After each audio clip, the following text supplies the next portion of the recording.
Hello guys, welcome to OG Aspirants Target 2026 from aspirants to achievers ప్రోగ్రాంలో Indian polity classes అయితే ఈరోజు start చేస్తున్నాం. And మీరు ఏ exam prepare అయినా, ఎస్ఎస్సికైనా, ఆర్ఆర్బీకైనా, మిగతా స్టేట్ గవర్నమెంట్ ఎగ్జామ్స్కైనా, వేటికి ప్రిపేర్ అయినా కూడా ఈ ఇండియన్ పాలిటీ అండ్ ఈ GSR GK free GSR GK classes అయితే మీకు చాలా హెల్ప్ అవుతాయి. అండ్ మీరు కావాలంటే ఇప్పుడు ఈ వీడియో చూడండి, ఈ ఫస్ట్ క్లాస్ విన్నాక మీరు డిసైడ్ అవ్వండి. ఎట్లా అంటే మనం చెప్పిన క్లాస్ మిగతా స్టాండర్డ్ బుక్స్ తోటి కంపేర్ చేసుకోండి. ఓకేనా?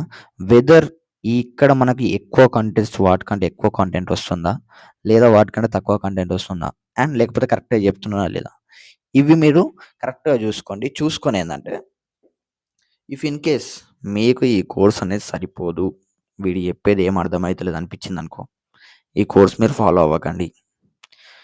ఎందుకంటే నేను ఈ కోర్స్ ఎవరికైతే తెలుగులో జిఎస్ కంటెంట్ లేదు, తెలుగులో అర్థమయ్యేటట్టు జిఎస్ కంటెంట్ ఎవరు చెప్పట్లేదు అని అనిపించిన వాళ్ళకి మాత్రమే ఈ కోర్స్ అనేది లాంచ్ చేయడం జరిగింది.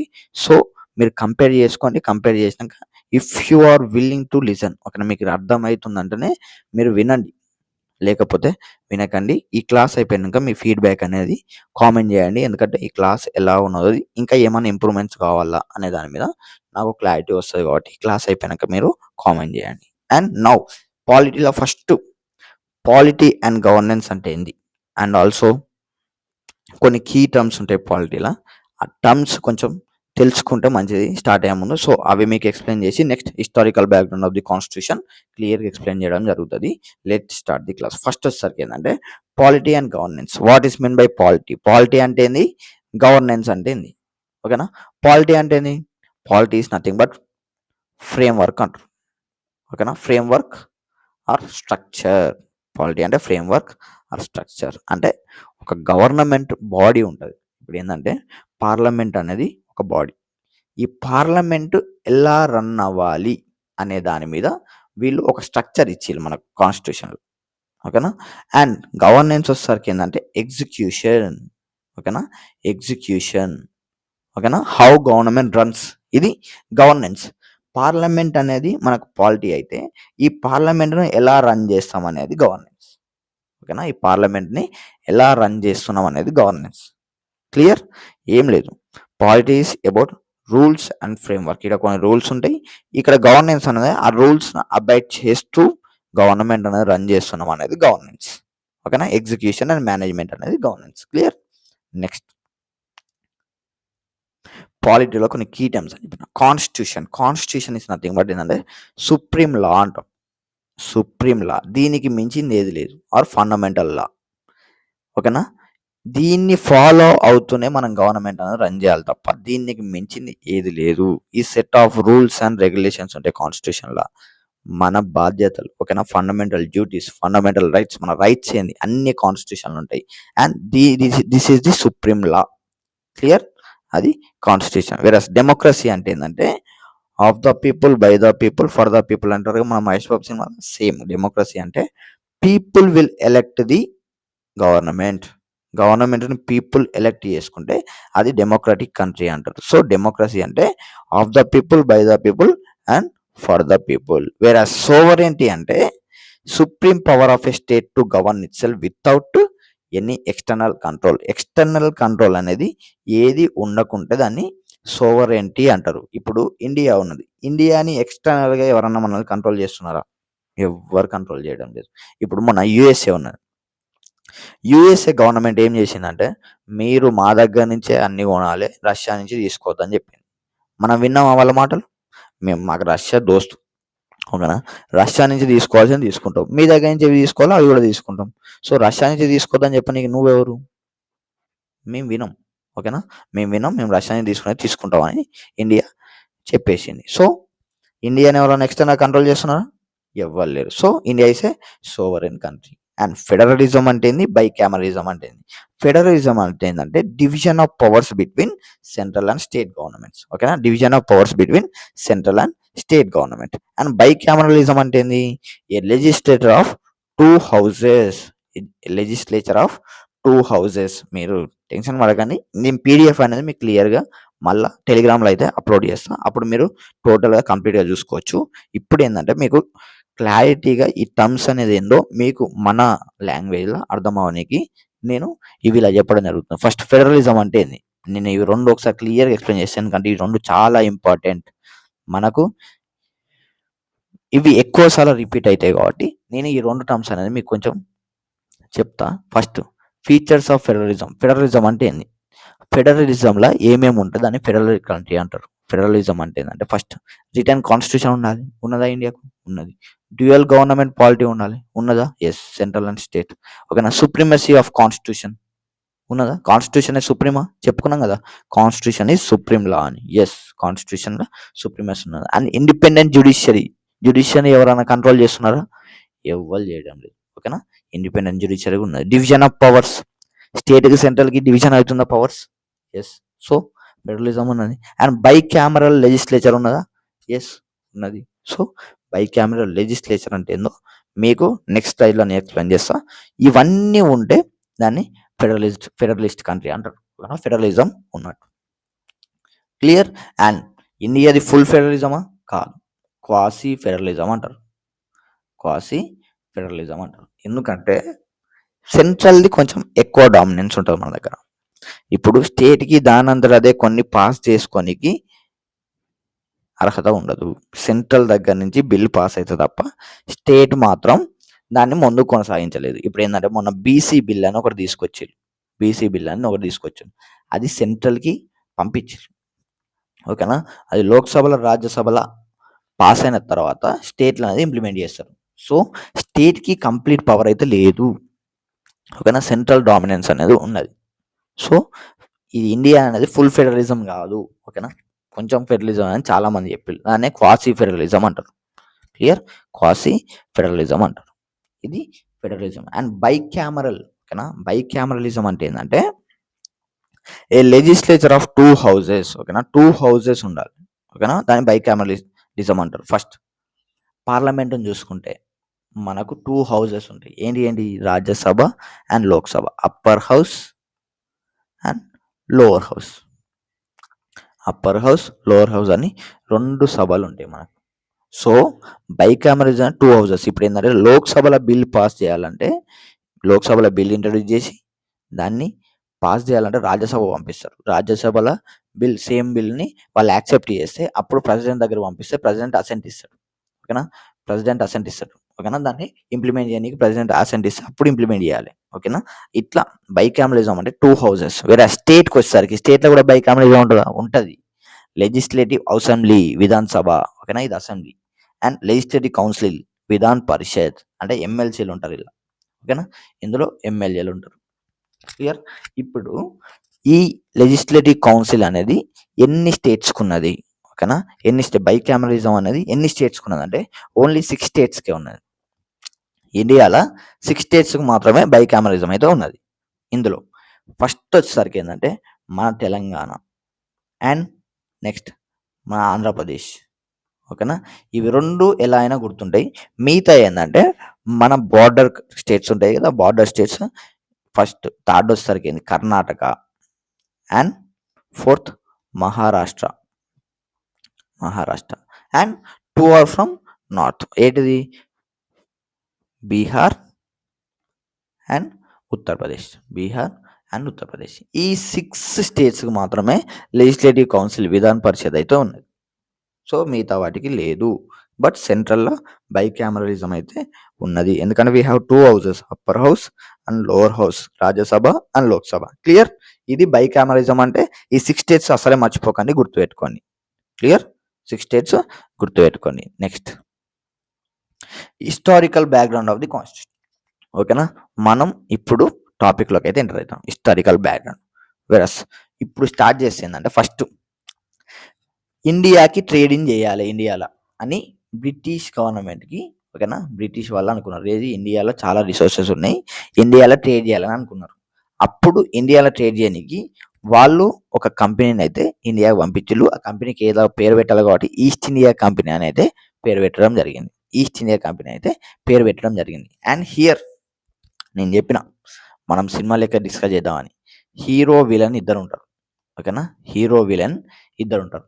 హీరో వచ్చేసరికి ఎవరంటే బ్రిటిష్ గవర్నమెంట్. ఓకేనా. బ్రిటిష్ గవర్నమెంట్ అనేది హీరో. విలన్ వచ్చేసరికి ఎవరు? East India company. ఓకేనా? East India company. క్లియర్? ఈ హీరో అనేటోడు విలన్ బాగా నమ్మిండు. ఓకేనా? విలన్ నమ్మి విలన్ని ఈస్ట్ ఇండియా కంపెనీ, మన ఈస్ట్ ఇండియా కంపెనీ పేరు పెట్టి వాడిని ఇండియాకి అయితే పంపించాడు. సో ఇది గుర్తుపెట్టుకోండి. మన హీరో ఎవరో విలన్ ఎవరో అయితే గుర్తుపెట్టుకోండి. నేను ఇప్పుడు మీకు క్లియర్గా ఎక్స్ప్లెయిన్ చేస్తాను. ఫస్ట్ ఈస్ట్ ఇండియా కంపెనీ 1600లో మాత్రం 1600ల క్వీన్ ఎలిజబెత్ వన్ ఇది నేను మీకు పీడిఎఫ్లో క్లియర్గా ఇస్తా. ఇక్కడ మీకు ఎక్స్ప్లెయిన్ చేస్తున్నా. క్వీన్ ఎలిజబెత్ వన్ వాళ్ళకు చార్టర్ గ్రాంట్ చేసింది. చార్టర్ అంటే పర్మిషన్ ఇచ్చింది. ఓకేనా? చార్టర్ గ్రాంటెడ్ అంటే పర్మిషన్ ఇచ్చింది. 1600ల ఏంటిది? ఈస్ట్ ఇండియా కంపెనీకి వెళ్ళి మీరు ట్రేడ్ చేయండి అని వాళ్ళకి పర్మిషన్ ఇచ్చింది. ఓకేనా? వీళ్ళు ఓకేనా ఈస్ట్ ఇండియా కంపెనీ 1608ల ఇండియాకి అయితే రావడం జరిగింది. ఇండియాకి వచ్చినప్పుడు అప్పుడు వాళ్ళు ఏంటంటే మొఘల్ ఎంపైర్ ఎవరు? జహాంగీర్ ఉంటాడు. జహాంగీర్ని పర్మిషన్ అయితే తీసుకున్నారు. జహాంగీర్ దగ్గర పర్మిషన్ తీసుకొని కొన్ని చోట్ల ట్రేడ్ చేస్తుంది. క్లియర్? కొన్ని చోట్ల ట్రేడ్ చేస్తుంది. ఇట్లా ట్రేడ్ చేస్తుంటే వాళ్ళకు ఏదో ఒకసారి ఏంటంటే కొంతమంది మన దగ్గర ఆల్రెడీ చిన్న చిన్న రాజులు ఉన్నారు. ఓకేనా? చిన్న రాజులు ఉన్నారు. ఓకేనా? కొన్ని ప్రెసిడెన్సీస్ ఉన్నాయి. వాళ్ళకి ఏమనిపిస్తుంది? అరే వీళ్ళు మరీ ఓవర్ యాక్షన్ చేస్తున్నారు అనిపిస్తుంది కదా ఏదో ఒకసారి ఒక దగ్గర చూసినప్పుడు. అప్పుడు ఏం చేస్తారంటే వీళ్ళు కంప్లీట్గా ఒక 2 ఇంపార్టెంట్ వార్స్ అవుతుంటాయి. ఓకేనా? మన దగ్గర ఆల్రెడీ కింగ్స్ ఉన్నారు. కింగ్స్ ఉన్నప్పుడు వీళ్ళను ఎట్లయినా ఏదన్నా ఒక రోజు వీళ్ళను వేసి పడాలని చూస్తారు. ఓకేనా? వీళ్ళ ఓవర్ యాక్షన్ అనేది మన దగ్గర అని. క్లియర్? అప్పుడు వీళ్ళకు 2 వార్లు అయితే చాలా ఇంపార్టెంట్. ఈ 2 వార్లు అయితే చాలా ఇంపార్టెంట్. మనం గుర్తుపెట్టుకోండి. Battle of Plassey, battle of Buxar. ఓకేనా? ఈస్ట్ ఇండియా కంపెనీ ఎమర్జ్ అవ్వడానికి ఈ 2 వార్లు అనేది చాలా ఇంపార్టెంట్. ఓకేనా? ఫస్ట్ గుర్తుపెట్టుకోండి. బ్యాటిల్ ఆఫ్ ప్లాసీ వచ్చేసరికి east India company versus Nawab of Bengal. ఓకేనా? నవాబ్ ఆఫ్ బెంగాల్. ఈ నవాబ్ ఆఫ్ బెంగాల్కి బాగా కోపం వచ్చింది. వీళ్ళు చాలా ఓవర్ యాక్షన్ చేస్తారని వాళ్ళు ఒక ప్లేస్ని ఆక్యుపై చేసుకుంటారు. ఎవరు? సిరాజుద్దౌలా అనే వ్యక్తి నవాబ్ ఆఫ్ బెంగాల్ ఒక ప్లేస్ని ఆక్యుపై చేస్తారు ఈస్ట్ ఇండియా కంపెనీకి. అప్పుడు ఈస్ట్ ఇండియా కంపెనీ వాళ్ళు ఏంటంటే ఏం చేయాలో తెలియక ఏం చేస్తారంటే ఈ నవాబ్ ఆఫ్ బెంగాల్కి బెంగాల్ కమాండర్ ఇన్ చీఫ్ ఉంటారు కదా. ఓకేనా? ఆర్మీ చీఫ్ మీర్ జఫర్ ఉంటాడు. ఓకే, ఆయన పేరు ఏం పేరు? మీర్ జఫర్. ఈయన ఎవరు? Commander in chief. ఓకేనా? ఇతనితోటి ఏం చేస్తారంటే ఒప్పందం కుదిరించుకుంటారు. ఇతనితో మాట్లాడుకుంటారు. ఎవరు? మీర్ జఫర్ తోటి మాట్లాడుకొని ఏం చేస్తారంటే ఇగో నువ్వు మా సైడ్ ఉంటే నిన్ను నవాబుని చేస్తాం. ఓకేనా? నిన్ను నవాబుని చేస్తామని ఇతనితో మాట్లాడుకొని బ్యాటిల్ ఆఫ్ ప్లాసీ అనేవారు ఇక్కడ జరుగుతుంది. ఎవరికి? నవాబ్ ఆఫ్ బెంగాల్కి, ఈస్ట్ ఇండియా కంపెనీకి. అప్పుడు ఎవరు? Robert Clive. ఓకేనా? రాబర్ట్ క్లైవ్ అనేటువంటి జనరల్. ఓకేనా? ఎవరు? గవర్నర్ ఈస్ట్ ఇండియా కంపెనీకి. అప్పుడు రాబర్ట్ క్లైవ్కి, నవాబ్ బెంగాల్కి. ఇప్పుడు ఈస్ట్ ఇండియా కంపెనీ మొత్తం యుద్ధం చేసినప్పుడు మీర్ జఫర్ అనేటోడు సైలెంట్గా ఉంటాడు. వీడు అందులో పార్టిసిపేట్ చేయడు. ఎందుకంటే వీనికి మంచిగానే మాట్లాడుకుని నిన్ను నవాబ్ ఆఫ్ బెంగాల్ చేస్తాం అనగా సైలెంట్ అయిపోయాడు మీర్ జఫర్. క్లియర్? మీర్ జఫర్ అనేటోడు సైలెంట్ అయిపోయాడు. ఇప్పుడు ఈస్ట్ ఇండియా కంపెనీ వీటితో మాట్లాడుకొని నవాబ్ ఆఫ్ బెంగాల్ని ఓడగొడుతుంది. ఓకేనా? నవాబ్ ఆఫ్ బెంగాల్ని ఓడగొడుతుంది. ఇట్లా ఓడగొట్టడం వల్ల బ్రిటిష్కి ఏంటంటే చాలా ధనం వచ్చింది. ఓకేనా? ఎనార్మస్ వెల్త్ అండ్ బెంగాల్లో కంట్రోల్ వచ్చింది. అప్పుడు ఏం చేస్తారు? ఈ మీర్ జఫర్ గారిని నవాబ్ ఆఫ్ బెంగాల్ చేస్తారు. ఏంటిది? Puppet of east India company or British. ఓకేనా? ఈస్ట్ ఇండియా కంపెనీ పప్పెట్ లెక్క అయిపోయింది. ఎవడు? మీర్ జఫర్ గాని రాజ్ చేసింది. అప్పుడు బెంగాల్లో వీనికి కంప్లీట్ పవర్ వచ్చింది ఈస్ట్ ఇండియా కంపెనీకి. And also company transformed from traders to rulers. ఓకేనా? ట్రేడర్స్ నుంచి రూలర్స్గా మారిపోయాయి. ఏది? 1757లో. క్లియర్? నెక్స్ట్ ఇంపార్టెంట్ వార్ ఏంటంటే బ్యాటిల్ ఆఫ్ బక్సర్. ఈ బ్యాటిల్ ఆఫ్ బక్సర్ ఇప్పుడు మీర్ జఫర్ గారు ఉన్నాడు. మీర్ జఫర్ గారి తర్వాత మీర్ క్వాసిం అనేటోడు నవాబ్ ఆఫ్ బెంగాల్ అయ్యాడు. ఓకేనా? ఈ మీర్ క్వాసిం అనేటోనికి ఈస్ట్ ఇండియా కంపెనీ నా మీద డామినేట్ చేసేది, అసలు వీళ్ళు నా మీద వీళ్ళు కంట్రోల్ చేసేది మీర్ క్వాసిం అనేటోనికి కొంచెం కోపం వచ్చింది. ఈ కోపం రావడం వల్ల ఈస్ట్ ఇండియా కంపెనీకి, ఓకేనా, ఈస్ట్ ఇండియా కంపెనీ వర్సెస్ ఈ నవాబ్ ఆఫ్ బెంగాల్, ఓకేనా, నవాబ్ ఆఫ్ బెంగాల్ అంటే ఇంకిద్దరిని కలుపుకొని ఎవరు నవాబ్ ఆఫ్ అవధ్ అండ్ షా ఆలం. ఓకేనా, Shah Alam two Mughal empire. ఓకేనా, షా ఆలం టూ. ఓకేనా, ముఘల్స్. వీడు Shuja ud Daula. Okay, Shuja ud Daula, and also Mir Qasim. వీళ్ళు ముగ్గురు కలిసి ఈస్ట్ ఇండియా కంపెనీ తోటి యుద్ధం చేయడానికి స్టార్ట్ చేశారు. అప్పుడు ఏం చేస్తుంది బ్రిటిష్ ఆటోమేటిక్గా వీళ్ళని ఓడగొట్టింది. ఎందుకంటే వీళ్ళకు యూనిటీ లేదు. ఓకేనా, యూనిటీ లేక ఓ నలుగురు అటు నలుగురు ఇటు పోయేసరికి వీళ్ళను ఈస్ట్ ఇండియా కంపెనీ అనేది ఓడగొట్టింది. ఇట్లా ఓడగొట్టడం వల్ల British called political and territorial supremacy. ఓకేనా, పొలిటికల్ అండ్ సుప్రీమసీ అంటే టెరిటోరియల్ సుప్రీమసీ, దాని మీద నార్త్ ఇండియా మొత్తంలో వీళ్ళకి కంట్రోల్ వచ్చేసింది. వీళ్ళకి ఈస్ట్ ఇండియా కంపెనీకి. సో వీళ్ళు అక్కడ అంత పవర్ఫుల్ అయిపోయింది ఇప్పుడు వీళ్ళని ఓడగొట్టడం వల్ల. అండ్ నెక్స్ట్ ఏంటంటే ఇట్లా ఓడగొట్టినప్పుడు ఈ వార్ల నుంచి వాళ్ళకి ఏమొచ్చింది. ఓకేనా, వార్ల నుంచి ఏమొచ్చిందంటే నెక్స్ట్ ట్రీటీ ఆఫ్ అలహాబాద్. ఓకేనా, ట్రీటీ ఆఫ్ అలహాబాద్ 1765 అనేది 1765లో రాబర్ట్ క్లైవ్. ఓకేనా, రాబర్ట్ క్లైవ్ అండ్ ఆల్సో ఎవరెవరు షా ఆలం. ఓకేనా, Shah Alam two and also Shuja ud Daula వీళ్ళకి ఏంటంటే ట్రీటీ ఆఫ్ అలహాబాద్ మీటింగ్ ఏంటంటే నేను గెలిచిన, నాకు ఇప్పుడు ఇవి కావాలని వీడు అడిగిండు. ఎవడు రాబర్ట్ క్లైవ్ ఏమని అడిగిండంటే షాలాం దివానీ రైట్స్ ఇచ్చేసిండు. దివానీ రైట్స్ అంటే ఏంది? దివానీ రైట్స్ అంటే ఏంటంటే కలెక్టింగ్ రెవెన్యూ. ఓకేనా, రెవెన్యూ రైట్స్ అంటారు. ఓకేనా, కలెక్టింగ్ రెవెన్యూ కలెక్ట్ చేసుకొని వీళ్ళకి రైట్స్ ఇచ్చి లెవెల్కి బ్రిటిష్ ఇండియాకి. ఓకేనా, బ్రిటిష్ ఈస్ట్ ఇండియా కంపెనీకి. సో వీళ్ళు ఇప్పటి నుంచి ట్యాక్సెస్ కలెక్ట్ చేసుకోవచ్చు. ఓకేనా, అండ్ ఏంటంటే ఎక్కడెక్కడ అంటే బెంగాల్,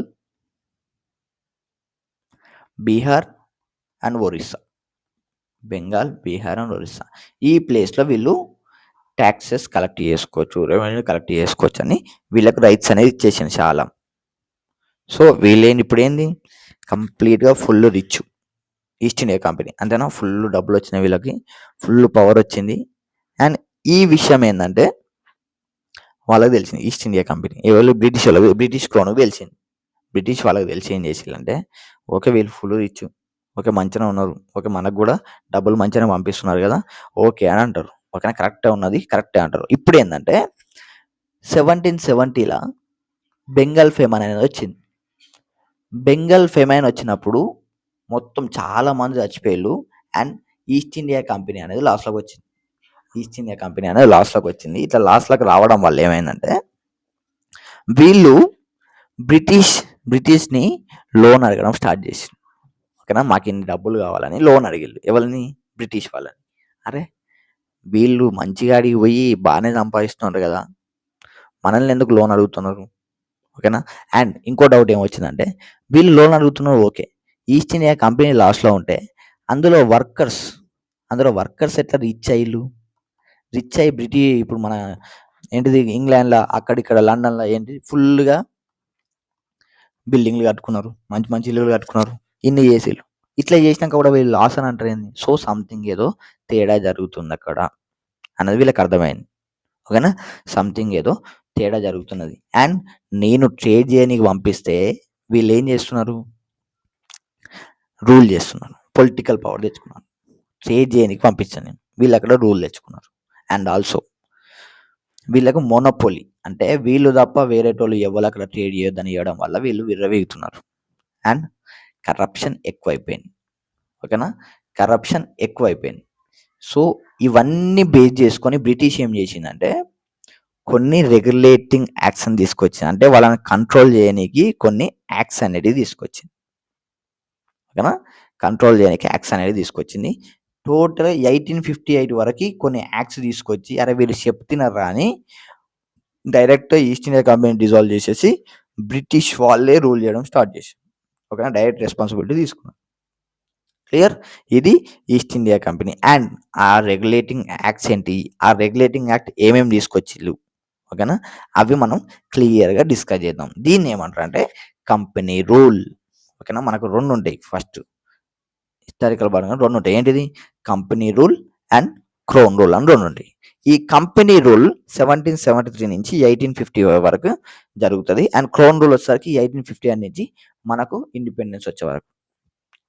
ఓకేనా, ఇండిపెండెన్స్ వచ్చే వరకు అనేది జరుగుతుంది. క్లియర్? ఈ కంపెనీ రూల్లో మనం ఇగో ఈ యాక్ట్స్ అన్ని డిస్కస్ చేస్తాం.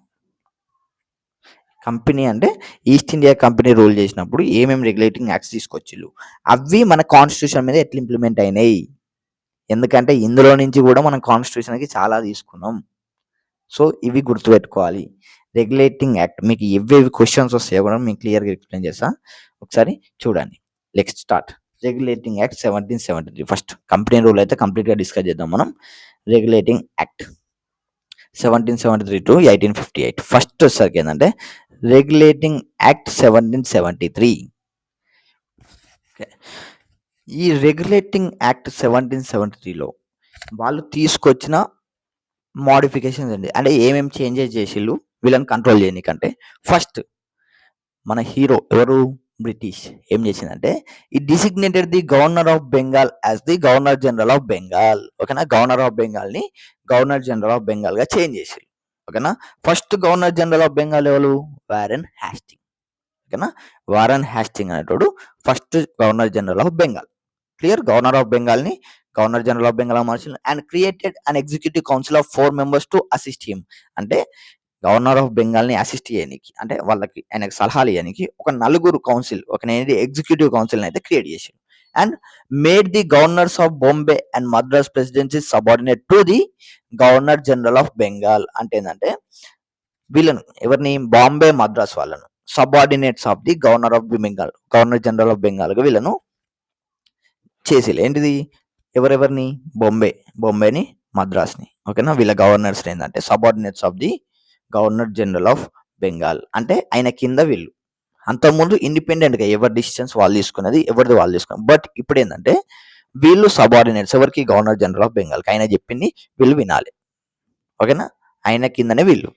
అట్లా. Next, prohibited the servants of the company from private trade or accept presents or bribes. అంటే ఏంటంటే ఎలాంటి గిఫ్టులు తీసుకోవద్దు. ఎవరిని? కంపెనీ సర్వెంట్స్, కంపెనీలో పనిచేసే వాళ్ళు ప్రైవేట్ ట్రేడ్ చేయొద్దు, ఎలాంటి గిఫ్టులు తీసుకోవద్దు. ఓకేనా, ఎలాంటి బ్రైబులు తీసుకోవద్దు. సో ఇది ప్రొహిబిట్ చేసిళ్ళు. And establishment of supreme court at Calcutta 1774. 1774లా సుప్రీం కోర్ట్ అనేది ఎస్టాబ్లిష్ చేసిళ్ళు. గుర్తుపెట్టుకోండి, ఫస్ట్ సుప్రీం కోర్ట్ ఎక్కడ ఎస్టాబ్లిష్ చేసిళ్ళు అంటే కలకత్తా ఇన్ 1774. అప్పుడు ఒక 1 చీఫ్ జస్టిస్ అండ్ 3 జడ్జెస్ ఉండేవాళ్ళు. ఫస్ట్ చీఫ్ జస్టిస్ పేరు ఏం పేరు అంటే Elijah Impey. Okay, Elijah Impey. And they created the court of directors. ఓకేనా, కోర్ట్ ఆఫ్ డైరెక్టర్స్ కూడా ఫామ్ అయ్యారు. ఓకేనా, గవర్నింగ్ బాడీ ఆఫ్ ది కంపెనీని గవర్న్ చేయడానికి to reports on it's revenue, civil and military affairs in India. Court of directors ఎక్కడ ఉంటారు? లండన్లో ఉంటారు. ఓకేనా, లండన్ నుంచే వాళ్ళు వీళ్ళని గవర్న్ చేస్తారు. అబౌట్ ఏంటంటే రెవెన్యూ ఎట్లున్నది, ఓకేనా, సివిల్ అండ్ మిలిటరీ అఫేర్స్ ఎట్లున్నాయి ఇండియాలో అనేది వీళ్ళు బ్రిటిష్ వాళ్ళకి చెప్పాలి. ఎవరు? Court of directors. ఇవి రెగ్యులేటింగ్ యాక్ట్ 1773 తీసుకొచ్చినాయి. ఫస్ట్ ఏంటిదంటే గవర్నర్ బెంగాల్ని గవర్నర్ జనరల్ ఆఫ్ బెంగాల్గా చేంజ్ చేసిళ్ళు. నెక్స్ట్ ఎగ్జిక్యూటివ్ కౌన్సిల్ని 4 members ఒకటి క్రియేట్ చేసిళ్ళు. ఎవరిని? గవర్నర్ ఆఫ్ జనరల్ ఆఫ్ బెంగాల్కి అసిస్ట్ చేయడానికి. అండ్ ఆల్సో సబార్డినేట్స్, ఓకేనా, మద్రాస్ ప్లస్ బాంబే గవర్నర్స్ని subordinates of governor general of బెంగాల్గా చేసిళ్ళు. అండ్ ఆల్సో సర్వెంట్స్ ఉంటారు కదా, ఇందులో పనిచేసే వాళ్ళని ఎలాంటి ప్రైవేట్ ట్రేడ్ చేయొద్దు, ప్లస్ ఎలాంటి ప్రజెన్స్ అయితే యాక్సెప్ట్ చేయొద్దు, అండ్ ఎలాంటి బ్రైబ్స్ అయితే తీసుకోవద్దు. క్లియర్? ఇవేవి తీసుకోవద్దు. అండ్ సుప్రీం కోర్ట్ని ఎస్టాబ్లిష్ చేసి ఎప్పుడు? 1774లా సుప్రీం కోర్ట్ అని ఎస్టాబ్లిష్ చేసి. ఫస్ట్ చీఫ్ జస్టిస్ ఎవరు? Elijah Impey. Clear? Next court of directors form అయ్యారు. ఓకేనా, కోర్ట్ ఆఫ్ డైరెక్టర్స్ అనే వాళ్ళు ఫామ్ అయ్యారు. వీళ్ళు ఏంటంటే ఎక్కడ ఉంటారు? లండన్ ఉంటారు. వీళ్ళు ఏంది? Revenue, civil and military affairs మీద వాళ్ళకి ఎవరికి? బ్రిటిష్ వాళ్ళకి వీళ్ళు రిపోర్ట్ చేయాలి. క్లియర్? ఇవి రెగ్యులేటింగ్ యాక్ట్ 1773 తీసుకొచ్చినాయి. బట్ ఏంటంటే ఇట్లా తీసుకురావడం వల్ల కొన్ని క్లాషెస్ అయితే వచ్చినాయి. ఎవరెవరికంటే ఇప్పుడు కౌన్సిల్లో 4 members ఉన్నారు. నేను గవర్నర్ జనరల్ ఆఫ్ బెంగాల్, ఇప్పుడు నేను డిసిషన్ తీసుకోవాలంటే కౌన్సిల్ వాళ్ళు నాకు చెప్తే వాళ్ళు నన్ను ఓవర్ రైడ్ చేసే ఛాన్స్ ఉన్నది. ఇప్పుడు ఏంటంటే కౌన్సిల్ 4 మెంబర్స్ ఉన్నారు.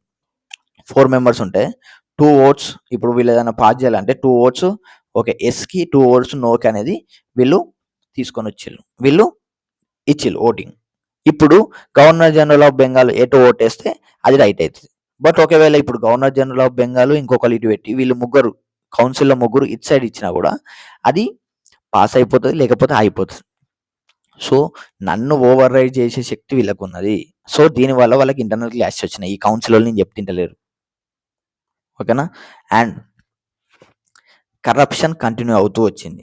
ఓకేనా. కరప్షన్ అనేది కంటిన్యూ అవుతూ వచ్చింది. సో వీళ్ళు ఏంటంటే యాక్ట్ ఆఫ్ సెటిల్మెంట్ ఏంటంటే వీళ్ళ క్లాషెస్ని తగ్గడానికి act of settlement amending act 1781 అనేది తీసుకొని వచ్చింది. ఎవరికి? గవర్నర్ జనరల్కి అండ్ ఆల్సో ఎగ్జిక్యూటివ్ కౌన్సిల్కి ఉన్న క్లాషెస్ తీసేయడానికి. ఇక్కడ ఏంటంటే EIC officials were protected from prosecution of for actions taking during their official duties in India. ఇప్పుడు సుప్రీం కోర్టును తీసుకున్నారు. సో సుప్రీం కోర్టు ఉన్నప్పుడు వీళ్ళు ఏదైనా తప్పులు చేస్తే వీళ్ళకు శిక్షలు అయితే ఇవ్వాలి. బట్ వీళ్ళు ఏమన్నారు అంటే సరే మరి వీళ్ళని కూడా చేసేందుకు గవర్నర్ జనరల్ ఆఫ్ బెంగాల్ని అఫీషియల్స్ని మనం తీసేద్దాం ఇందులో నుంచి, వీళ్ళకి ఎలాంటి శిక్షలు వేయొద్దు అనే దాని మీద వీళ్ళు ఒకటి అమెండింగ్ యాక్ట్ అనేది తీసుకొచ్చారు. సో వీళ్ళను పక్కన పెట్టండి, మిగతా వాళ్ళను మీరు అఫీషియల్ ఎవరైతే సర్వెంట్స్ ఉన్నారో ఓకేనా, ఎవరైతే ఈస్ట్ ఇండియా కంపెనీ సర్వెంట్స్ ఉన్నారో వాళ్ళని మాత్రమే మీరు ఏదైనా తప్పు చేస్తే వాళ్ళని శిక్షించాలని తీసుకొచ్చారు. And revenue and trade were manager by East India company, no involvement of SC. Supreme court అనేది ఇందులో జోక్యం చేసుకోవద్దు. ఓన్లీ ఈస్ట్ ఇండియా కంపెనీ అనేది రెవెన్యూ ట్రేడ్ని మేనేజ్ చేస్తుంది అనేది అమెండింగ్ యాక్ట్ తీసుకొచ్చింది. And also Hindus and Muslims according to their personal laws. ఓకేనా. సుప్రీం కోర్ట్ ఏం చేసిందంటే వీళ్ళ లాస్ ఉంటాయి కదా, వాళ్ళ లాస్ని గౌరవం ఇచ్చింది. ఓకేనా. వాళ్ళ లాస్ ప్రకారంగానే వాళ్ళని ట్రీట్ చేయాలి. ఓకేనా. వాళ్ళ లాస్ అగైనెస్ట్ వాళ్ళకి ట్రీట్ చేయొద్దు అనేది తీసుకొచ్చింది. ఓకేనా. ఇంటర్నల్ కాన్ఫ్లిక్ట్స్ లేకుండా ఇది అమెండింగ్ యాక్ట్ 1781 తీసుకొచ్చింది. Clear. Next Pitts in act 1784. 1784 William Pitts అనేటోడు పిఎం అయిండు. ఇది లండన్లో. ఈ విలియం పిట్స్ అనేటోడు పిఎం కాగానే ఈ ఈస్ట్ ఇండియా కంపెనీ మరీ ఓవర్ చేస్తున్నారు. అప్పుడే పిఎం అయింది కాబట్టి కొంచెం వీళ్ళని కంట్రోల్ చేయాలన్నట్టు కొన్ని యాక్ట్స్ అయితే తీసుకొచ్చిండు. ఓకేనా. కానీ రెగ్యులేటింగ్ యాక్ట్స్ అయితే తీసుకొని వచ్చింది. ఏంటిదంటే ఈ distinguished commercial and political functions. ఓకేనా. కమర్షియల్ ఫంక్షన్స్ ఒకరు చూసుకోండి, పొలిటికల్ ఫంక్షన్స్ ఇంకోటి చూసుకోండి అని డిస్టింగ్విష్ చేసింది. ఏంటంటే it allowed court of directors to manage the commercial affairs but created a new body call board of control. ఓకేనా. బిఓసి అనేది వీళ్ళు క్రియేట్ చేసిండు. ఏంటిది? పొలిటికల్ అఫైర్స్ వీళ్ళు చూసుకుంటారు. Thus it established a system of double government. గుర్తుపెట్టుకోండి, double government అనేది ఇక్కడ ఎస్టాబ్లిష్ అయింది. ఎందుకు? Court of directors plus board of control రెండు ఉండడం వల్ల. And executive members. ఓకేనా. ఎగ్జిక్యూటివ్ కౌన్సిల్ మెంబర్స్ని 4 నుంచి 3కి డిక్రీజ్ చేసిళ్ళు. ఎందుకు డిక్రీజ్ చేసిళ్ళు? 4 ఉంటే కొట్టుకుంటారు, 5 ఉంటే కొట్టుకుంటారు అని 4 నుంచి 3కి డిక్రీజ్ చేసిళ్ళు. And board of control to supervise and direct all operations of the civil and military government or revenues. ఓకేనా. బోర్డ్ ఆఫ్ కంట్రోల్ ఇది అన్ని ఆపరేషన్స్ సివిల్ మిలిటరీ ఓకేనా ఆర్ రెవెన్యూ వీటన్నిటిని కంట్రోల్ చేసే level board of control, supervise చేయాలి వీళ్ళ అన్నింటిని. Clear. Next companies territories in India where the first time called the British possessions in India. అంటే ఈ కంపెనీకి టెరిటరీస్ ఏవైతున్నాయో ఇవి బ్రిటిష్కి సంబంధించినవి, ఇవి బ్రిటిష్ అని ఫస్ట్ టైం ఇక్కడ పిలిచిరు. అంటే మీకు ఇక్కడ అర్థం కావాలి ఏంటంటే వీళ్ళు ఈఐసి వాళ్ళు ఈస్ట్ ఇండియా కంపెనీ వాళ్ళు మరియు ఓవర్ యాక్షన్ చేయడం వల్ల ఇవి బ్రిటిష్కి సంబంధించినవి అని వీళ్ళు ఫిక్స్ అయిపోయారు. బ్రిటిష్ సంబంధించినవి అని వీళ్ళు అనౌన్స్ చేసి ఫస్ట్ టైం అక్కడనే పిలవడం జరిగింది. And British government was given supreme control over companies FS and its administration in India. ఓకేనా. ఈస్ట్ ఇండియా కంపెనీ బ్రిటిష్ అయితే ఈస్ట్ ఇండియా కంపెనీ మొత్తం వాళ్ళ దగ్గర నుంచి సుప్రీం కంట్రోల్ తీసుకున్నది. ఏంటంటే కంపెనీ ఎఫ్ఎస్ ఏది చేసినా వాళ్ళకి తెలవాలి, అడ్మినిస్ట్రేషన్ ఏది చేసినా వాళ్ళకి తెలవాలి, మొత్తం వాళ్ళ కంట్రోల్లోనే జరగాలి అన్నట్టు పిట్స్ ఇన్ యాక్ట్ 1784లో తీసుకుని ఏంటిది? Commercial and political function distinguish చేసిళ్ళు. Whereas court of directors. ఓకేనా. కోర్ట్ ఆఫ్ డైరెక్టర్స్ కమర్షియల్ అఫైర్స్ని మేనేజ్ చేస్తారు. అండ్ బోర్డ్ ఆఫ్ కంట్రోల్ కొత్తగా స్టార్ట్ అయింది. వీళ్ళు పొలిటికల్ అఫైర్స్ని కంట్రోల్ చేస్తారు. ఎగ్జిక్యూటివ్ కౌన్సిల్లో 4 నుంచి 3కి తగ్గించిళ్ళు. ఓకేనా. బోర్డ్ ఆఫ్ కంట్రోల్ ఏంది, అన్ని ఆపరేషన్ సివిల్, మిలిటరీ, రెవెన్యూ అన్ని ఆపరేషన్స్ సూపర్వైజ్ చేయాలి. క్లియర్. కంపెనీ టెరిటరీస్ని ఫస్ట్ టైం బ్రిటిష్ పొజిషన్స్గా పిలిచిళ్ళు. ఓకేనా. బ్రిటిష్ పొజిషన్స్గా పిలిచిళ్ళు. ఓకేనా. బ్రిటిష్ పొజిషన్స్ ఇన్ ఇండియా అంటే బ్రిటిష్ సంబంధించిన అర్థం. British government was given the supreme control over the company affairs and its administration. Clear. Next. ఇట్లుండగా అప్పుడేందంటే ఒక లార్డ్ కార్న్వాలిస్, ఓకేనా, గవర్నర్ జనరల్ ఆఫ్ బెంగాల్గా అప్పుడు ఎలక్ట్ అయింది. ఈ లార్డ్ కార్న్వాలిస్ అనే వ్యక్తి ఏంటంటే యుఎస్ఏలో కమాండర్ ఇన్ చీఫ్గా పనిచేసింది. Commander in chief. ఈ కమాండర్ ఇన్ చీఫ్గా పనిచేసిన వ్యక్తి ఇప్పుడు లండన్కి రిటర్న్ అయిపోయాడు. ఎప్పుడు యుఎస్ఏకి ఫ్రీడమ్ రాగానే లండన్కి రిటర్న్ అయిపోయాడు. రిటర్న్ అయిపోయినాక వాళ్ళు ఏమంటారు, నువ్వు మంచోనివి, సో అంటే నువ్వు చాలా మంచిగా పనిచేసినావు కాబట్టి నువ్వు ఇండియాకి వెళ్ళి ఇక్కడ ఉండకు, ఇండియాకి వెళ్ళి ఇండియా దగ్గర ఈ ఈస్ట్ ఇండియా కంపెనీ మొత్తం చూసుకో అంటే ఈ లార్డ్ కార్న్వాలిస్ ఏమన్నాడంటే నేను పోతా, ఓకేనా, నేను పోతా, కానీ నాకు కొన్ని స్పెషల్ పవర్స్ కావాలి. ఏంటిదంటే power to override the council and నాకు కమాండర్ ఇన్ చీఫ్గా నాకు పర్మిషన్ ఇవ్వాలి. అంటే గవర్నర్ జనరల్ ఆఫ్ బెంగాలే కమాండర్ ఇన్ చీఫ్గా ఉండాలి. ఓకేనా. ఆర్మీ మొత్తం ఈయనే కంట్రోల్ చేయాలి. అది ఆయన అడిగింది. Power to override council అంటే ఏంది, ఇప్పుడు కౌన్సిల్లో 3 మెంబర్స్ ఉన్నారు. ఓకేనా. ఒకరు తగ్గించిన 3 మెంబర్స్ ఉన్నారు. అండ్ ఇప్పుడు గవర్నర్ జనరల్ ఆఫ్ బెంగాల్ ఒకళ్ళు ఉన్నారు. ఇప్పుడు ఈ 3 మెంబర్స్ ఒక సైడ్ ఓటేసిన, వీడు ఒక్కడు ఒక సైడ్ ఓటేసినా కూడా వీడు చెప్పిందే నడవాలి. ఓకేనా. ఒకవేళ ఈ టూ మెంబర్స్ ఓటేసిన, వీడు ఇంకో ఇద్దరు ఇటు సైడ్ ఓటేసిన, గవర్నర్ జనరల్ ఆఫ్ బెంగాల్ 7 ఉంటే వాడు చెప్పిందే నడవాలి. ఈ రెండు పవర్స్ అనేది లార్డ్ కార్న్వాలిస్ అనేటోడు అడిగిండు. అడగడం వల్ల ఏంటంటే వాళ్ళు ఇచ్చేసిండు. ఎందుకు ఇచ్చేసిళ్ళు, వాడు చాలా బాగా పనిచేసిండు కదా అక్కడ, ఇక్కడ కూడా మంచిగా చూసుకుంటారని ఇచ్చేసిండు. ఓకేనా. ఇట్లా ఇచ్చినాక నెక్స్ట్ వాడు కంటిన్యూ చేసిండు. ఓకే. 1786లో లార్డ్ కార్న్వాలిస్ అయితే అవన్నీ పవర్స్ అయితే తీసుకున్నాడు. అండ్ నెక్స్ట్ ఏంటంటే charter act of 1793 charter act వచ్చేసరికి ఏంటంటే ఈ పవర్స్ ఏవైతే కార్న్వాలిస్ తీసుకున్నాడో అవి ఫ్యూచర్ గవర్నర్ జనరల్స్, ఓకేనా, ఫ్యూచర్ గవర్నర్ జనరల్స్ కూడా అవి వర్తించాలి అనేది అవి ఎక్స్టెండ్ చేసి, ఓకేనా, ఆ పవర్స్ అనేది ఎక్స్టెండ్ చేసి, clear, extended to future governor. And trade monopoly, east India company 20 years వరకు ట్రేడ్ చేసుకోవచ్చు అనేది మళ్ళీ ఎక్స్టెండ్ చేయడం జరిగింది చార్టర్ యాక్ట్ ఆఫ్ 1793లో. అండ్ ఆల్సో జీజీకి, గవర్నర్ ఆఫ్ జనరల్ కి ఎక్కువ పవర్స్ ఇచ్చిన ఆటోమేటిక్ గా, మీరు ఇక్కడ గుర్తించాలి ఏంటంటే బాంబే అండ్ మద్రాస్ కున్న పవర్స్ అన్ని ఆటోమేటిక్ గా డిక్రీజ్ అవుతూ వస్తున్నాయి. So governor general of Bengal కి మొత్తం పవర్స్ అనేటివి రావడం జరుగుతుంది. ఏంటిది, వీళ్ళ పవర్స్ అన్ని చేతుల నుంచి వెళ్ళిపోతున్నాయి. బాంబేకి అండ్ మద్రాస్ కి లెజిస్లేటివ్ పవర్స్ ఏం లేకుండా వెళ్ళిపోతున్నాయి. And all the members salary was to be paid from the Indian revenue. ఇది గుర్తుపెట్టుకోండి, దిస్ ఇస్ చాలా ఇంపార్టెంట్. ఇది ఎవరైతే ఈస్ట్ ఇండియా కంపెనీ మెంబర్స్ ఉన్నారో వాళ్ళందరికీ శాలరీ అనేది ఇండియన్ రెవెన్యూ నుంచే పే చేయాలి. ఈ క్వశ్చన్ మీకు వచ్చే ఛాన్స్ ఉన్నది. ఏంటిది, ఏ యాక్ట్ లో ఇండియన్ రెవెన్యూ నుంచే ఈస్ట్ ఇండియా కంపెనీ మెంబర్స్ కి శాలరీ పే చేయడం అనేది తీసుకొచ్చిల్లంటే చార్టర్ యాక్ట్ ఆఫ్ 1793. గుర్తుపెట్టుకోండి, ఇండియన్ రెవెన్యూ ఎక్కడ, charter act of 1793. And permission for east India company to ship opium from India to China. India నుంచి చైనాకి opium ship చేసుకోనికి వాళ్ళకి permission అయితే ఇచ్చారు. ఓపియం అంటే ఏంది, నల్ల మందు. ఓకేనా, నల్ల మందు. ఇది ట్రేడ్ చేసుకోనికి వాళ్ళకైతే పర్మిషన్ అయితే ఇచ్చారు. అండ్ ఇప్పుడు ఈస్ట్ ఇండియా కంపెనీకి అవుట్ సైడ్ ఇండియా కూడా ట్రేడ్ చేసుకోనికి వాళ్ళకి పర్మిషన్ అయితే ఇచ్చారు. ఓకేనా, అవుట్ సైడ్ ఆఫ్ ఇండియాలో కూడా ట్రేడ్ చేసుకోనికి వాళ్ళకి పర్మిషన్ ఇచ్చారు. ఇది చార్టర్ యాక్ట్ ఆఫ్ 1793. ఏంటిది, 20 years వరకు ట్రేడ్ మోనోపోలీ అనేది ఎక్స్టెండ్ చేసిళ్ళు. అండ్ ఏవైతే కార్న్వాలిస్ పవర్స్ తీసుకున్నాడో ఆ పవర్స్ ని ఫ్యూచర్ గవర్నర్ జనరల్స్ కూడా ఇచ్చిళ్ళు. ఓకేనా, ఆ పవర్స్ ని ఎక్స్టెండ్ చేసిళ్ళు. And also governor general of Bengal కి ఎక్కువ పవర్స్ ఇచ్చిళ్ళు. ఓకేనా, వేరాస్ మద్రాస్ అండ్ బాంబే వీళ్ళ పవర్స్ అనేది తగ్గించిళ్ళు. And all members salary was to be paid from Indian revenue నుంచి శాలరీ అనేది పే చేయాలి. అండ్ ఆల్సో ఈస్ట్ ఇండియా కంపెనీకి కొన్ని పర్మిషన్లు ఇచ్చింది. ఏంటిది, ఓపిఎం ని చైనాకి ట్రేడ్ చేసుకోనికి, చైనాకి షిప్ చేసుకోనికి. And also outside of India కూడా ట్రేడ్ చేసుకొని వాళ్ళకు పర్మిషన్స్ అయితే ఇవ్వడం జరిగింది. ఇది చార్టర్ యాక్ట్ ఆఫ్ 1793.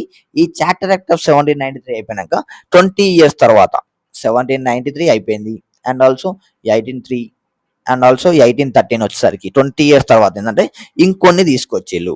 ఓకేనా, ఇంకొన్ని తీసుకొచ్చి వీళ్ళకు మోనోపోలీ ఇవ్వడం వల్ల మొత్తం వీళ్ళైతే పెత్తనం చెలాయిస్తున్నారు. సో వీళ్ళు మనం చెప్పినట్టు చేయట్లేదు, అలా వాళ్ళు మొత్తం కంట్రోలే తీసుకుంటారు. ఓన్లీ ఎట్లా, నేను ట్రేడ్ చేయమని వాళ్ళు మొత్తం రూలింగ్ మొత్తం స్టార్ట్ చేసిళ్ళు. సో మొత్తం వాళ్ళు ఇష్టం వచ్చినట్టు చేస్తున్నారని charter act of 1813 monopoly ended. Monopoly ended మీరే కాదు, ఈస్ట్ ఇండియా కంపెనీ కాదు, మిగతా మర్చెంట్స్ కూడా ఎవరైతే ఉన్నారో వాళ్ళు ఇండియాలో ట్రేడ్ చేసుకోవచ్చు అనేది వీళ్ళు బ్రిటిష్ అనే వాళ్ళు తీసుకొచ్చారు. ఓకేనా, ఎక్సెప్ట్ ఫర్ టీ ట్రేడ్. ఓకేనా, tea trade and trade with China. ఓకేనా, టీ ట్రేడ్ కి ట్రేడ్ విత్ చైనా తప్ప మిగతా అన్నిటి మోనోపోలీ అనే ఎండ్ అయింది. మర్చెంట్స్ ఎవరైనా ఇండియాలో ట్రేడ్ చేసుకోవచ్చు. And also Christian missionaries allowed. ఈ టైంలోనే క్రిస్టియన్ మిషనరీస్ అనేది అలో చేసిళ్ళు. And spread of western education among Indians. ఓకేనా, వెస్టర్న్ ఎడ్యుకేషన్ అనేది ఇక్కడ ఇండియాలో అనేది అప్పుడప్పుడే స్ప్రెడ్ అవుతుంది. And local governments can impose taxes and punish for non payment. ఓకేనా, ఇప్పుడు సెంట్రల్ లో ఒక్కళ్ళు ఉన్నారు, ఎవరు, బ్రిటిష్ వాళ్ళు. ఇప్పుడు ఈస్ట్ ఇండియా కంపెనీ ఒక దగ్గర ఉన్నది, బట్ లోకల్ గవర్నమెంట్ లో మరీ వీళ్ళు వచ్చి చూసుకోవాలి కష్టం కదా. సో లోకల్ గవర్నమెంట్ అనేటోళ్ళు ట్యాక్సెస్ ఇంపోజ్ చేసుకోవచ్చు. ఓకేనా, ట్యాక్సెస్ ఇంపోజ్ చేసుకోవచ్చు అనేది చార్టర్ యాక్ట్ ఆఫ్ 1813 తీసుకొచ్చి. ఏంటిది, మోనోపోలీ ఎండెడ్. ఓకేనా, except tea trade and trade with China and eastern missionaries allowed spread of western education among Indians. ఇది charter act of 1813. Next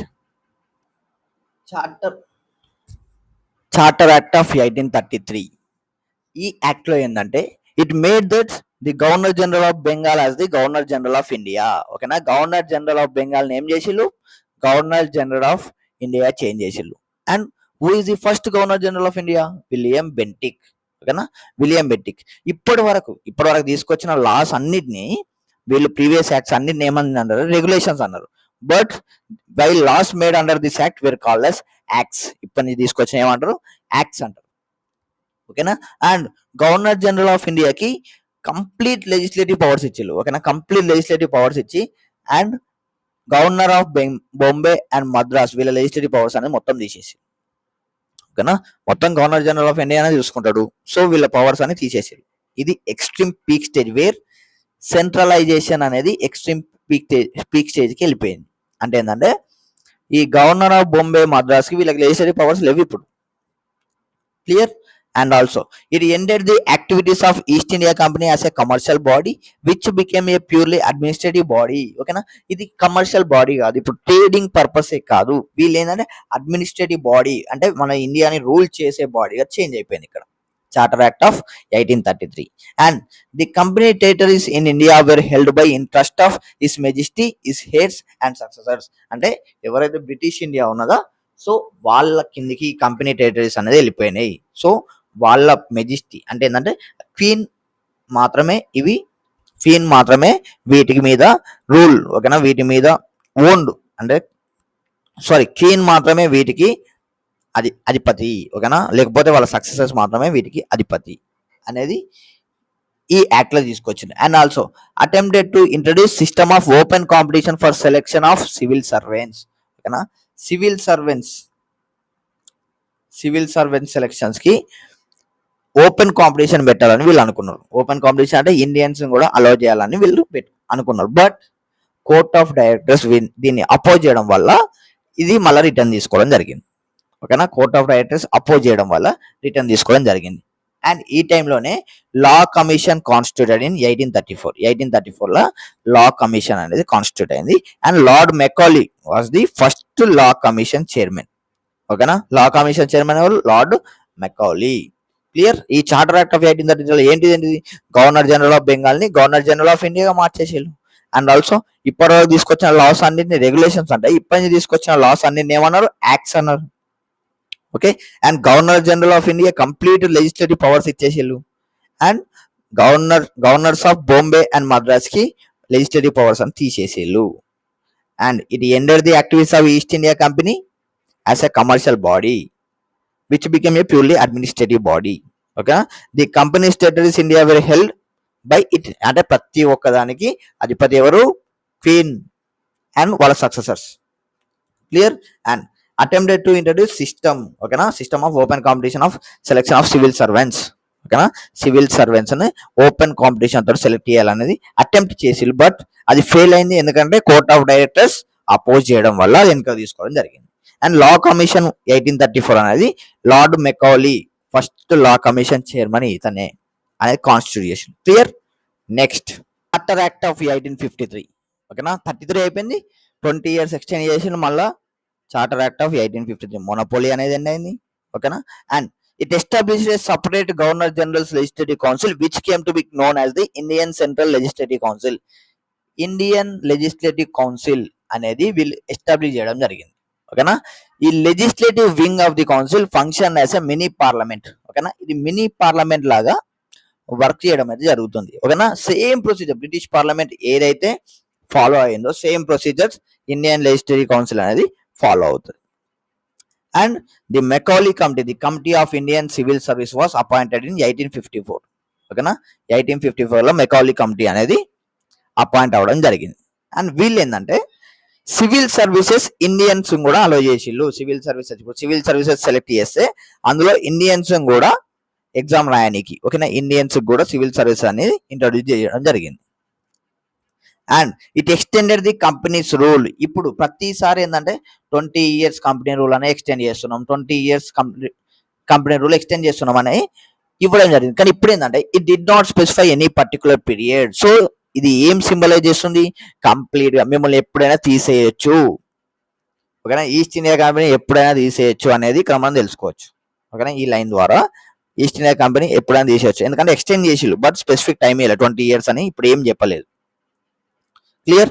and local representation in Indian of the 6 new legislative members of the governor general council level అంటే 4 members were appointed from local. ఎక్కడ? Madras, Bombay, Bengal and Agra, ఓకేనా. 6 new legislative council లా, ఓకేనా, 6 new legislative members లా 4 members ని India వాళ్ళని తీసుకున్నారు. ఎవరెవరిని? Madras, Bombay, Bengal and Agra, ఓకేనా. వీళ్ళని తీసుకోవడం అనేది జరిగింది. అంటే ఎవరైతే వాళ్ళు చెప్తుంటారో వాళ్ళని తీసుకోవడం జరిగింది. క్లియర్. ఈ చార్టర్ యాక్ట్ ఆఫ్ 1853 ఏమేమి జరిగింది? గవర్నర్ జనరల్ లెజిస్లేటివ్ కౌన్సిల్, ఓకేనా, ఇండియన్ లెజిస్లేటివ్ కౌన్సిల్ అనేది ఎస్టాబ్లిష్ చేయడం జరిగింది. దీన్ని ఏంటంటే మినీ పార్లమెంట్, ఒక పార్లమెంట్ ఎలా అయితే రన్ అవుతుందో అలా ఇది రన్ చేయడం జరుగుతుంది. ఏంటి? బ్రిటిష్ ప్రొసీజర్ ఫాలో అవుతూ, ఓకేనా.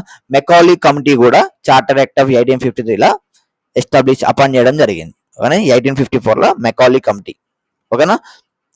And also civil services exam కి ఇండియన్స్ కూడా అలో చేయడం జరిగింది, ఓకేనా. సివిల్ సర్వీసెస్ ఇండియన్స్ కూడా పార్టిసిపేట్ చేయొచ్చు అనేది అయితే 1853 చార్టర్ యాక్ట్ ఆఫ్ 1853 అయితే ఇంట్రడ్యూస్ చేయడం జరిగింది. ఎక్కడ?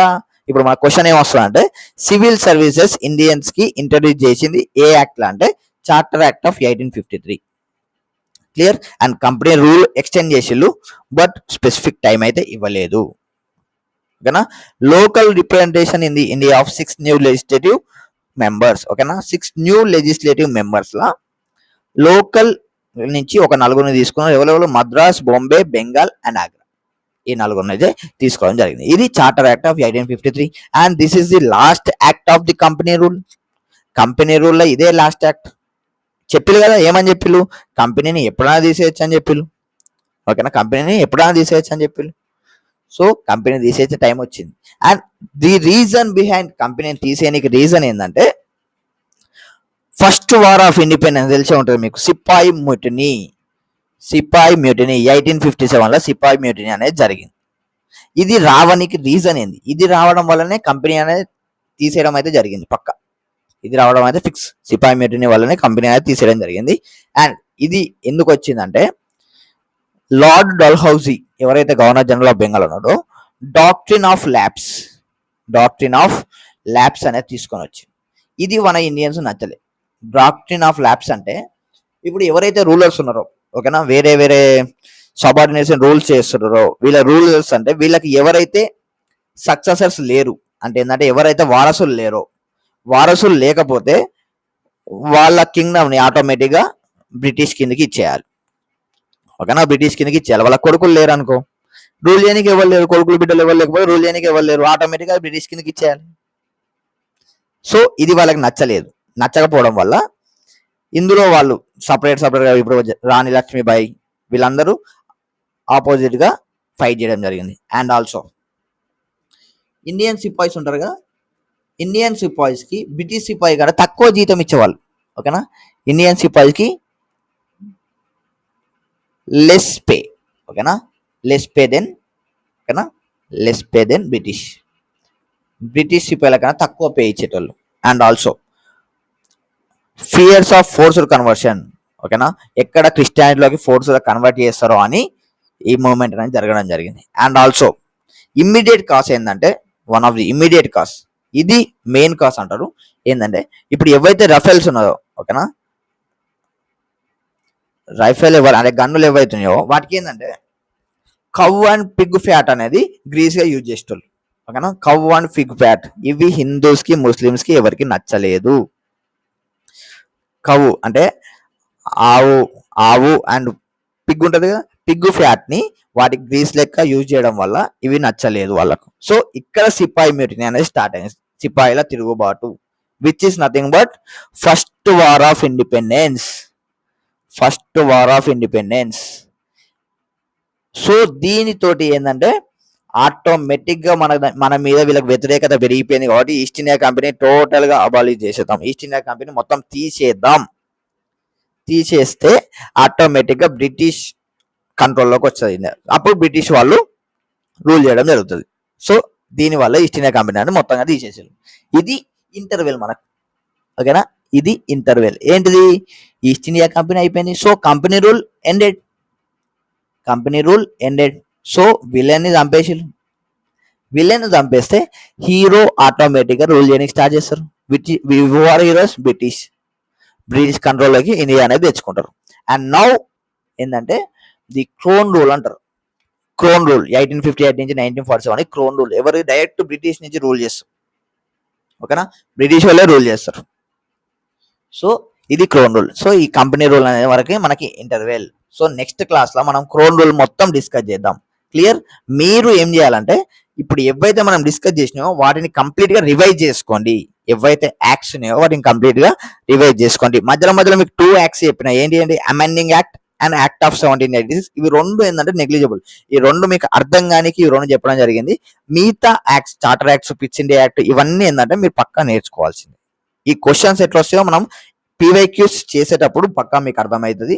నేను నెక్స్ట్ ఈ క్రోన్ రూల్ కంప్లీట్ కాగానే మనం పీవైక్యూస్, ఎంసీక్యూస్ అయితే చేద్దాం. క్లియర్? ఇప్పటి వరకు అయితే మీరు రివైజ్ చేస్తూ ఉండండి. సో ఈ సిపాయి మ్యూటినీ తోటి మనకి ఇంటర్వ్యూలు వచ్చేసింది. సో మన హీరో విలన్ అయితే చంపేసిన కంపెనీ రూల్స్ ని. సో బ్రిటిష్ క్రోన్ రూల్ అయితే స్టార్ట్ అయిపోయింది. క్లియర్? ఇప్పుడే సబ్స్క్రైబ్ చేయండి ఓజీ ఆస్పిరెంట్స్ కి. మీకు ఈ పీడిఎఫ్ అనేది మీకు కంప్లీట్ గా టెలిగ్రామ్ ఛానల్లో పెట్టడం అయితే జరుగుతుంది. మీకు ఎలాంటి డౌట్ ఉన్నా కూడా కామెంట్ చేయండి. అండ్ ఈ క్లాస్ ఎలా అనిపించిందో కూడా మీరు కామెంట్ చేయండి. ఇంకేమన్నా ఇంప్రూవ్మెంట్ కావాలన్నా కూడా మీరు కామెంట్ చేయండి. దాన్ని బట్టి నేను ఇంప్రూవ్